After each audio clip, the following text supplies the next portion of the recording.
Just feel it. Yeah, you talk to him. Shout out to the DadCast Nation.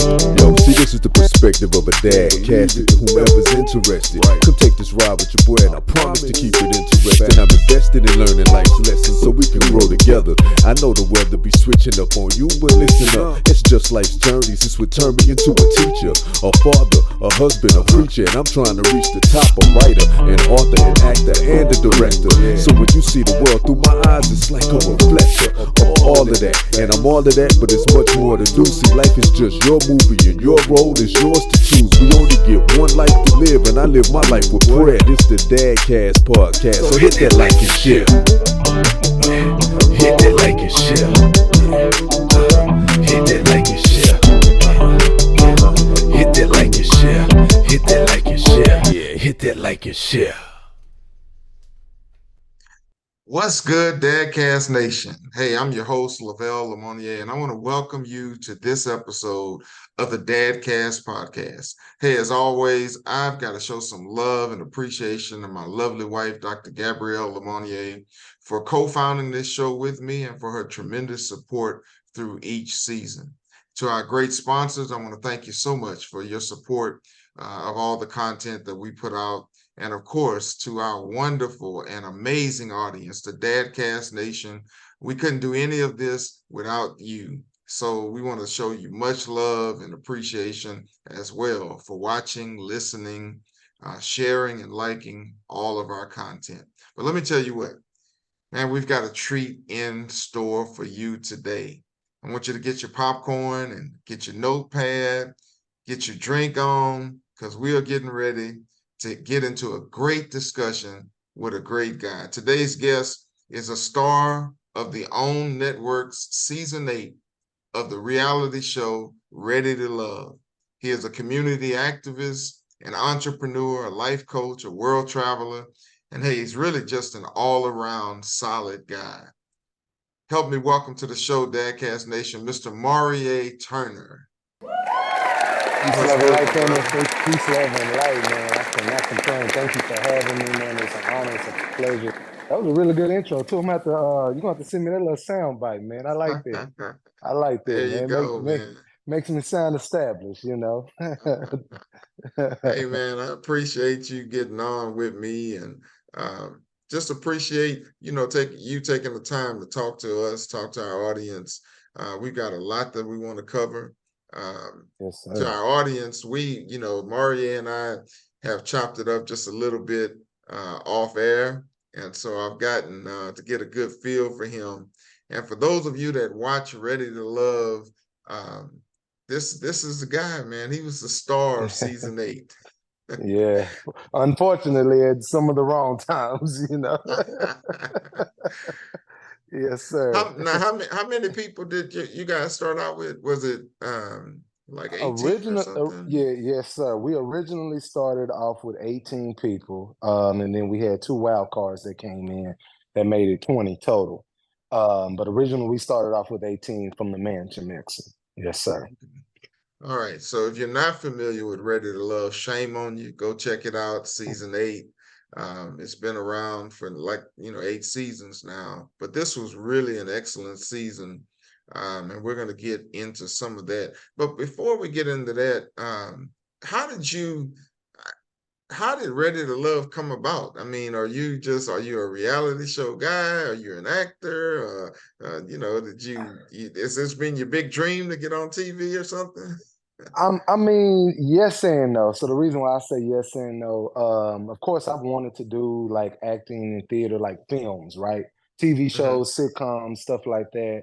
I have a funny story, and we'll kind of get into that later about, my journey into acting, some of my very first things that I had ever done. But with this show specifically, I had a friend that reached out to me and was like, yo, hey, can I put your, name and number down as a reference? And I was like, cool, what kind of show is it? And she's like, it's a dating competition show. And it's called Ready to Love. And, I had never heard of it. I never watched any of the only reality TV show that I was familiar with, man, was First 48. That was Really? it. That was the only show that I knew of that was that and Hard Knocks. I'm an ex-athlete, ex-football player, so I watched all types of sports. But those are the only ones that I ever knew of. I didn't know about any of the other ones. So I'm making fun of her and everything, and I was just like, they're not gonna call you. What's the chances? It's probably just some scam. You finna give these people your information and all of that, right? And she was like, you need to sign up for it. You always talking about love on your little podcast and stuff like that to people. So I was like, man, I ain't finna do that. And so next week, man, I get a call from them. It's like, hey, this is so and so casting director from Ready to Love, and I was like, Ready to Love? What is that? I completely forgot all about the conversation, and I was just like, man, what's the worst that can happen? Go ahead and go through with it. So That's you that's, ended up that's on how the we got here. show. You ended up on the show by happenstance almost, or setup, Yeah, I guess. yeah, by setup, Well, man, strictly by setup. now I'm gonna talk some more about the show, but before we get into that, I want to get into, the DadCast podcast. Obviously, the title says that we definitely want to show fathers in a positive light. And I know I from the love it. show that you are a dad, a proud dad. You have a son, right? Yes, sir. Do have an 8-year-old son. Okay. And you talked about it on the show about being a father, and I just want to get your thoughts on how do you balance all the things you're doing now, being a reality TV star, and still be able to be a good dad, to be able to co-parent and raise your son. How does that balance work for you? Man, it's funny because we've been co-parenting since day one, literally. So that's all I know. Is co-parenting, and I always accredit that to having good leadership. Raised by my father, I have the trifecta.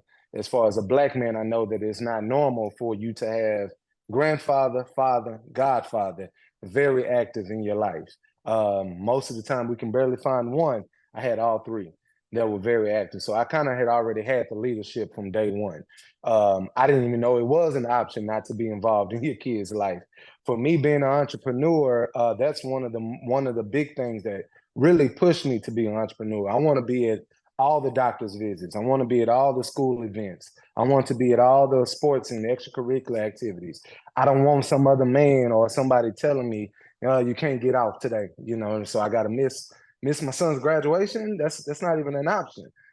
So that's why I pushed to try to do my own businesses. And with me, I thought it was even more important for my son to be able to grow up in that entrepreneur, that business type of mind frame, where I'm a first time entrepreneur. So I had to bump my head a lot, still bumping my head, to this Mhm. day.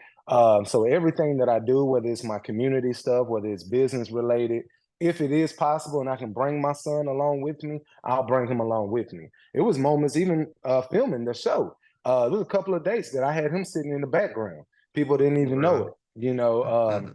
because if I can find one, I'm not the type of person that like just pushing off my child to, any and everybody babysitting. So if it ain't really very, very important, to where I can't have a child there, if I can have him there, he's coming along with me.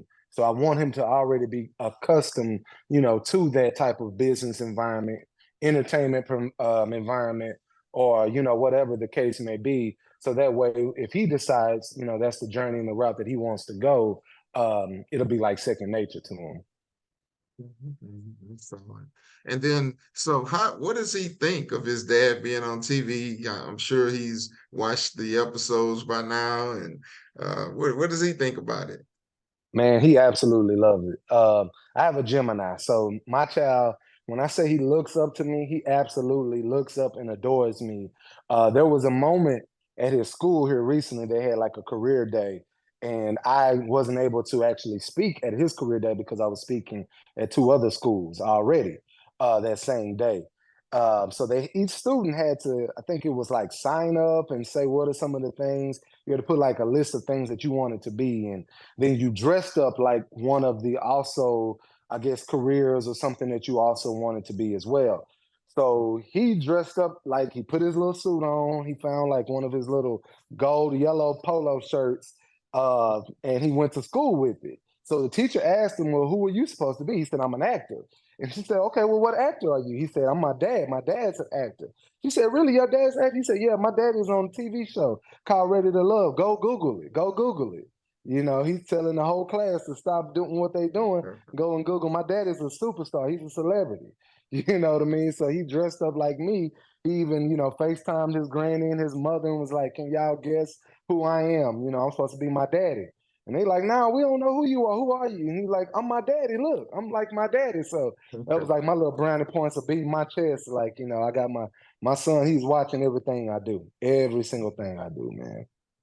And that's important, especially in this industry and in the reality show industry in particular, where a lot of the shows, I like to call them ratchet TV because Facts. they they get into everything. They cross borders and cross lines. And, I wouldn't, if I was some of those reality stars, I definitely wouldn't want my child sitting there watching me film something like that.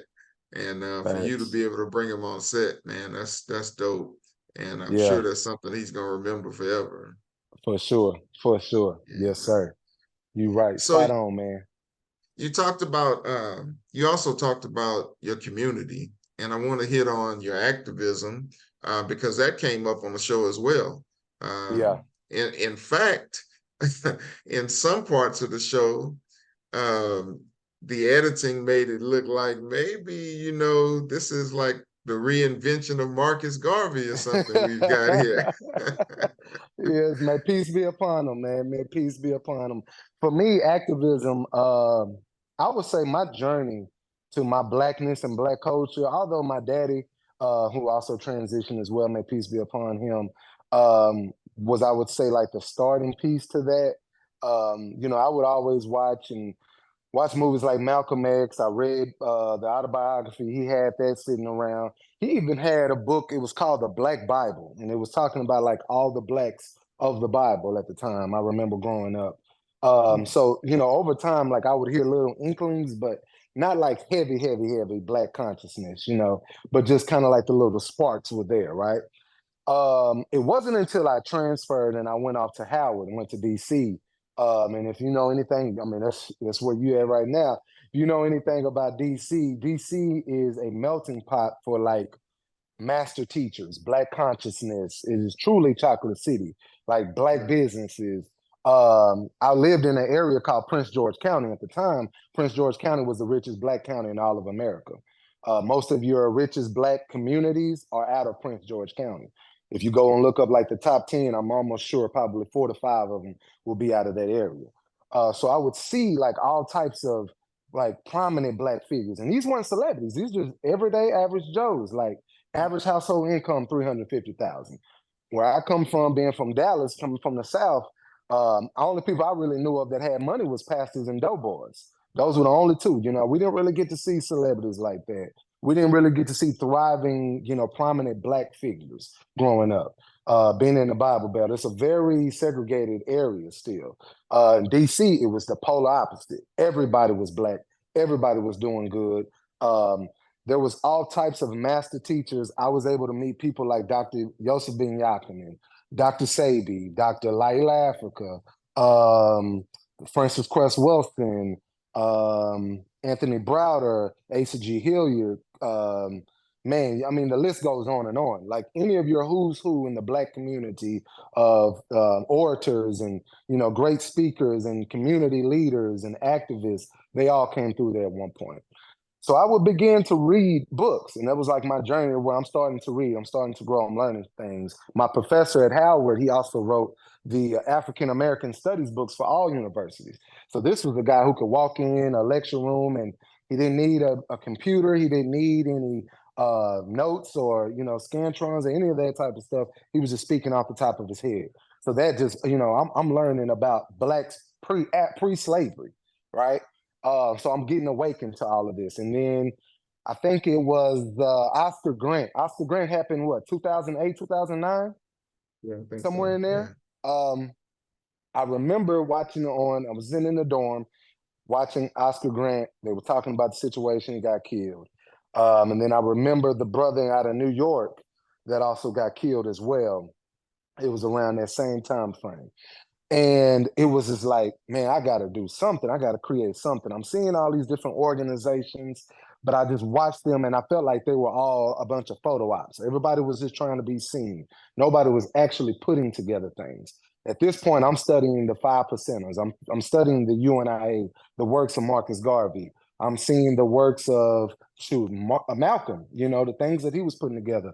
Some of the real things that Martin himself was trying to do. Like we know about the peace, cool, and calm and collected Martin, but we don't know about the radical, deacons of defense of Martin Luther King. We didn't know about that side, or the radical gun-toting Harriet Tubman. And I'm seeing all these people, and I'm like, man, I got to put together something. So, I started linking up with a bunch of different brothers and different organizations and groups, and picking their brain, traveling with them, studying under them, learning, of the things that they've done and where they've bumped their heads.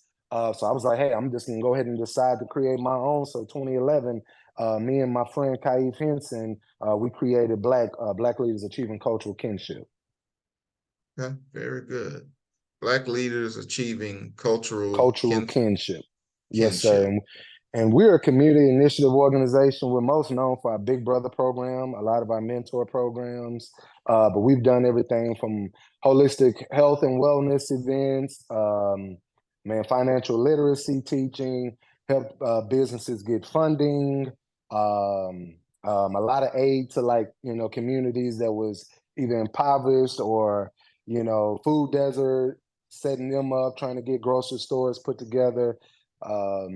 We've done pretty much a little bit of everything. Wherever there's a need in the Black community, we've tried to figure out a way to try to help solve those problems.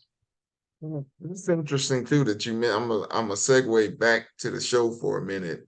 You mentioned the Black community and being in a position to empower the Black community and help the Black community. There was one young lady on the show, and I can't think of her name right now, but she was maligned, for lack of a better term, for not being Black enough.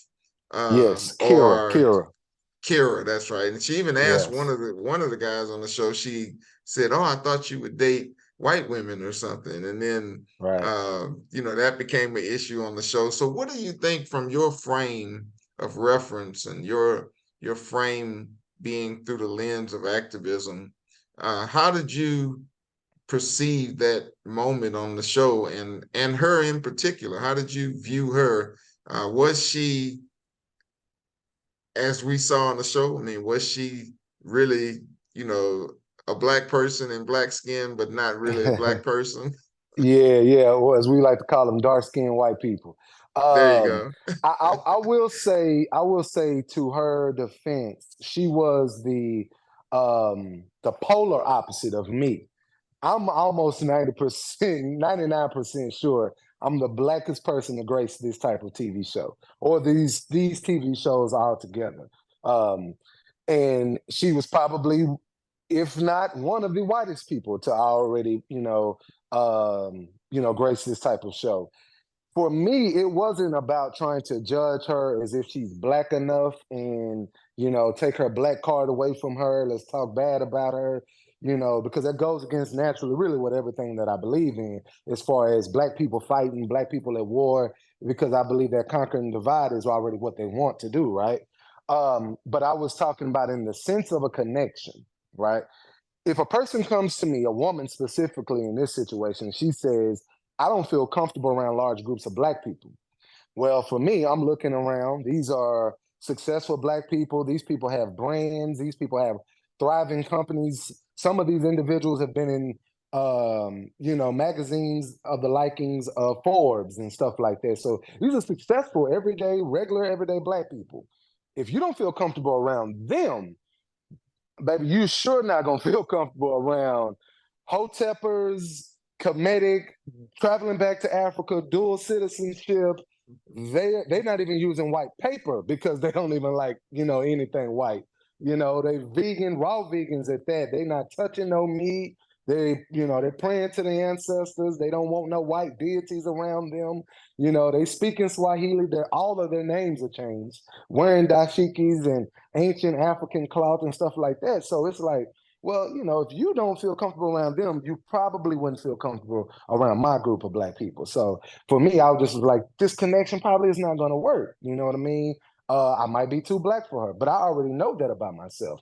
I'm too Black for most Black people. I understand just like how she is. She's of a small sector of Black people. I'm of a very small sector. It's just on the polar opposite. We're celebrating Kwanzaa events. She probably has never been to a Kwanzaa event, stuff like that. So I had to take that type of thing into consideration. So that obviously that connection didn't develop at all. I think did you Yeah. guys go out on a date on the show? You know what's funny, bro? They actually put me on about 4 dates with her. And I just was wondering, like, what's going on here? Why do we just keep ending up in the same room? And I think she's a pretty girl. You know what I'm saying? She has a very bubbly spirit. I didn't think like nothing just bad of her. Overall, I just felt like, as far as we're talking about in the space of connections, again, this is probably not going to work out, right? But they had us on about 4 dates. One of the dates, which was like a bubble date, which I don't necessarily consider a date. And then that's another thing too. We don't set up those dates. Those dates is all done by production. None of the dates did the cast set up. None of this is our choice. Everything is organized and pre-set up for us.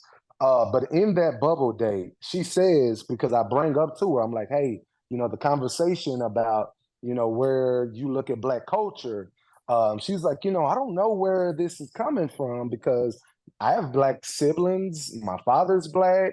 I play spades and dominoes, and I look over to the producer that was on site at that time, and I was like, man, please do not air that. Please don't air that, because that's like one of the biggest stereotypes that you could throw out about us. Might as well throw You might some as well say chicken in there too, huh? fried chicken, watermelon, Newport shorts, and Black and Miles. You know what I'm saying? Drinking E&J. Like, yo, we have to get, as Black people, we have to get to a place where we have more self-awareness about ourselves, of how we present ourselves to the masses, and how we represent other Black people. And in that moment, I just was like, yeah, I don't know how much longer you're going to be able to be around, at all, because I just don't even like this imagery that you're selling right now. Right. Yeah, she didn't. I guess it was, I don't remember which episode, but she probably made it midway through the season, I think. Yeah. Or the first third of the season or so. And that takes me to the next part I want to talk about, which is what I consider the obvious juice of the show. You developed, and it was really interesting because after watching the first 7 seasons, there weren't many times where there was a guy who had 2 connections that were like solid, and having to make a real choice between 2 connections. And you were in that unusual position of having 2 connections. One of them developed a little later on, because she was a wild card, I believe, right? Correct. But you and Jessica, let's talk about that for just a minute. On the show, you guys had an interesting relationship because it wasn't over the top romantic. It wasn't like homeboy, homegirl, but it was a solid relationship that grew throughout the filming of the show. How do you feel about that, and how did that transpire? Man, it's funny because we kicked it off at the Mansion Mixer. And if people were really paying attention, if you realize, even at the Mansion Mixer, she has my jacket on at the very end. That was a 15-hour filming day. And I didn't even get to talk to her until like later that night, because they're bouncing you around again. They're picking you up, taking you to this person, picking you up, taking you to this person, picking you up, taking you to this person. So it was like very organized. Right? Yeah, it's a reality show. It's a reality competition show. But it's not scripted. Yes, it is. That's another thing that a lot of people don't know. It is very. There's times where, yes, we are speaking ourselves, but there is a lot of times where there is a phone in the background, doing like this, having you to read something, or an iPad, or situation like that. But with me and Jessica, I sat down. I remember first talking to her. We kicked it off immediately because we had so many things that we had in common. She's lived abroad before. I'm planning to live abroad. I've traveled to literally every continent there is except for Antarctica. She's traveled all over the globe. Heavy reader. I'm a heavy reader. She's Divine Nine, even though I'm not. I went to a school that started a lot of the Divine Nines. I come from an HBCU, so we share that. She's from Atlanta. I lived in Atlanta at one point. I have relatives, family that still lives there. We linked on the family aspect a lot. We had a lot of similarities there. She's a PK. My father was a minister, even though he didn't become a minister until I got grown. But my grandfather, bishops. I have bishop uncles. I have evangelists. I have people that are. I come from a very well known Black Christian family in Dallas, really in Texas, I would say, honestly, but definitely in Dallas, to where we have schools named after us, stuff like that. So we're kind of a very well-known family in the churches around, where all of your big name pastors, even from like T.D. Jakes, when he first came into town, he had to sit and meet with my uncle, so we're of that ilk. So we had those things in common too, to where it was just natural. Everything was just natural. And even, I hate that they didn't show a lot of our dates that we actually had, because we spent a lot of time like just laughing and just really having a good time and enjoying ourselves. You know what I mean? But they never showed that. They painted it to make it seem as if I was like this fat boy just struggling to just be thankful to be around a bunch of pretty women. You know what I'm saying? As if nobody here likes him. He's just trying to figure out his way, and he's just thankful to be on TV, and that's it. You know what I mean? And they don't show none of the real conversations of why me and her are sitting in front of each other, and because we were on a lot of dates as well. Pretty much every date that I had with Kira, there was a group date. Jessica was on as well. They didn't show the conversations. Even with that last, where we went to go get ice cream, that was actually a group date with me, Jessica, and Phil as well.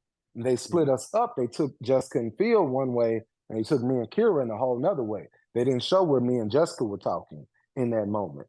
Or me and Phil, or just period. They didn't show us as a group. They just, they split it up the way that they wanted to. Okay. So you guys were solid throughout. Obviously, you get to the final episode. You've got two choices, and the way the show is, for our listeners and viewers that may not have watched it, if you go in and watch it, each week they alternate between who has the power to send contestants home. So one week the men have the power, one week the women have the power. And then you get down to the final. And in this particular final, Maurier had two choices, and two women that he had been dating on the show. And then at the very end, he has to tell one connection that he's not choosing her, and the other connection that he is choosing her, and then has to see how that will be reciprocated. So get to the end, and you chose Jessica, right? Mm-hmm. Yes, sir. And yes, sir. Did Jessica choose you back? She chose me back as well. Yes, sir. I was one of three. Well, yeah, we was three final couples. I was one of two that actually chose each other. And then there was one that didn't. Okay, and that was she different chose. Q and what was his Janelle. connection? Janelle. Janelle. They chose each other, and then there was Phil. Correct. And Aries. Right. So those were the last six. Those were the last six. Right. Okay. So you and Jessica chose each other. I saw the part one of the reunion. By the time this airs, we will have seen part two. And so for part one of the reunion, Tommy was talking to you guys and asking if what the status is, if you guys whatever your status is. And are you able to tell our audience what your status is? Not currently, not at the moment. Okay. Not currently. Yes, sir. Well, can we say what was said on the reunion part one at that point? On the reunion part one, we definitely said that we're still getting to know each other. We're still dating. That was our conversation, and I know it was a lot. They were like, "Hey, why aren't they matching? And why aren't they sitting, closer and all of that?" And I'm like, "Y'all, we're organized to do this." In hindsight, if I was to replay it back, I would have changed the seating. I would have changed a lot of it, that was going on. But that is the current status right now, though. And we saw at the end of part one that it got a little dicey. Yeah, Looks like part two is gonna be a be even little more. on the It's gonna be even more. So Yep. definitely we want everybody to check the reunion show out. We're winding down our time here, but there's one or two other things I want to quickly mention. On the show, I'm married to a strong, beautiful Black woman, professional woman. And unfortunately, society paints our strong, Black, successful women in a negative light sometimes. And on the show, there was a term used by one of the contestants. The term was combative by a male contestant, Chris, if I remember Correct. correctly. About Jessica, as a matter of fact, you delivered the verdict that particular episode, and that term seemed to strike her in a very hurtful way. Right. Very quickly, if you don't mind, what would you like to say to the audience who watches that about your piece of that and that term in particular? With my piece, I was the person that had to deliver the message. I had been on, that was my third or fourth deliberation conversation, to where I have to either tell someone that they are still ready to love or that they are no longer ready to love. In that group, it was a group setting on the cash trip getaway moment. I have to call down in this moment my two connections. I didn't even want to do that. The issue with me for the combative word specifically was more of that it was just made up. I don't believe in lying on people. Definitely don't believe in a man lying on a woman. It's no different than, growing up where men used to lie on their private parts, right? And say, yeah, I knocked this so-and-so down. And it come to find out it wasn't true. You just put a jacket on an individual, and now you've made her look like a 304 to the school, right? In this type of situation, with this being a competition show, everything about your character is being amplified. There's millions of viewers that are watching. She is to me, a very strong Black woman. She doesn't like that narrative, right? I think that that's perfectly fine, because I believe if you're not strong, then you must be weak. I only want to be associated with strong individuals. But if she's telling me, hey, I don't like this because I don't like the negative connotation that comes along with this, then I believe that everything else that goes along with strong, aggressive, powerful, combative in this sense, is going to be tough to put on a person like her. More importantly, she's an individual that is very shy. She's quiet. So you can't be quiet, shy, standoffish, and be eager to fight, which is the literal definition of combative at the same time. So, when situations arise and I would ask him, I'd be like, well, maybe you saw something or bear witness to something that I didn't. What happened? What happened between you guys? Because prior to that moment, every day, every week, she was his number one choice. And it wasn't even close with none of the rest of them, right? And I'm like, hey, well, what happened? What's the situation? Like, what happened? Never could give me one. I never could give one. So I'm just like, well, maybe it was something serious. Maybe you don't want to talk about it, So I'm coming back to her now that the word is out there, later on. I'm like, hey, so keep it real. What really happened between you two? She's like, man, I don't even know. So if both parties are saying that they don't know, I come back to him again and others come back to him. First, people ask him, hey, did you even say it? He says, no, I didn't say it. So I'm like, okay, that's lie number one, because I've heard you say it multiple times in multiple different ways. And now once we actually ask you what was the situation that made her combative. You can't give us a real reason. You can't give us a reason. So I was like, well, this individual just made it up the whole time. You basically just lied on it. And somebody of her status, she's not, she's a very, very serious, driven career woman where everything about her career is referral based, right? Because of her level and where she's at in her career, so and so referred you to me or told me about you, right? So everything that so and so told you about me, they would have to take it, at face value. She's not filling out applications on Indeed like others are doing. She's only getting referral based at this point. So if the narrative out there is that she's combative, she's difficult to deal with, how do you think that's going to translate and help her along as far as in her career? Right.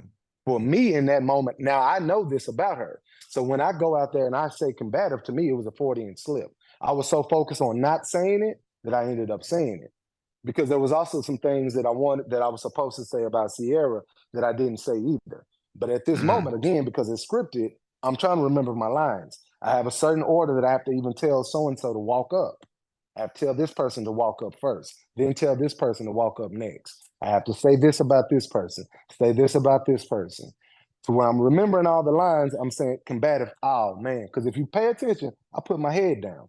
I knew in that moment I messed up. I'm like, damn, I didn't mean to say it. You know what I'm saying? But now it's out. Combative. We heard him say it. Obviously, when you look Everybody back did. at it, Everybody did. We definitely heard him say it.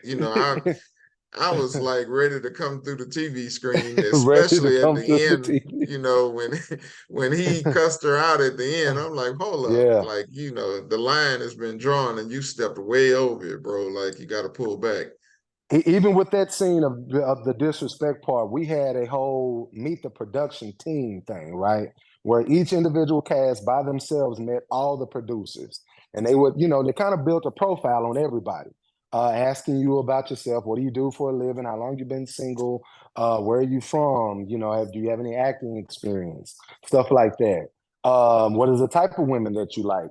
And if certain situations, they give you scenarios. If certain situations arise, how would you interact? When I was like, hey, first and foremost, I don't disrespect no black woman. That's not happening. I'm not gonna do it on TV. I'm not gonna be calling her out her name. And I've been calling her no H's and no B's. I'm not cussing at them. I'm not throwing no drinks. We're not fighting. We're not doing none of that. Matter of fact, I'm not even going to allow others to do it in my presence. Because there were moments where other ladies were calling other women B's and words, and I was like, yo, both of y'all are out of line. Everybody stop. And me and him secretly, privately on the phone, had a conversation and was like, yo, we need to make sure that we all on one accord. We're not going to be disrespecting no black women. And he like, yeah, bro, I agree with you. You right, man. I'm a stand-up guy, man. I just want to be a gentleman the whole nine. And then that situation comes, and I'm just like, wow, out of all people, you, I just couldn't deal with them after that point, man. I just like, yeah, this ain't my type of people to be around. These ain't my type of people. Man, it definitely was shocking and something that we didn't want to see. Man, our time is winding down. I want to say again, I really appreciate you. I love the way that you the way you were yourself on the show. And I appreciate you staying true to your principles and your character and all of that during the show. But man, we're gonna come back. I got to get you back on a separate episode where we could talk, about some things that are meaningful. Yes, and sir. maybe we even get your son on and let him get some screen time with us. He'd be more than all happy. right. Hey, DadCast Nation. Thank you so much. Shout out to the DadCast Nation. Yo, see, this is the perspective of a dadcast to whomever's interested. Come take this ride with your boy, and I promise to keep it interesting. I'm invested in learning life's lessons so we can grow together. I know the weather be switching up on you, but listen up. It's just life's journeys. This would turn me into a teacher, a father, a husband, a preacher, and I'm trying to reach the top. A writer, an author, an actor, and a director. So when you see the world through my eyes, it's like a reflector of all of that. And I'm all of that, but it's much more to do. See, life is just your movie and your role road is yours to choose. We only get one life to live, and I live my life with prayer. This the DadCast podcast, so hit that like and share. Hit that like and share. Hit that like and share. Hit that like and share. Hit that like and share. Yeah, hit that like and share.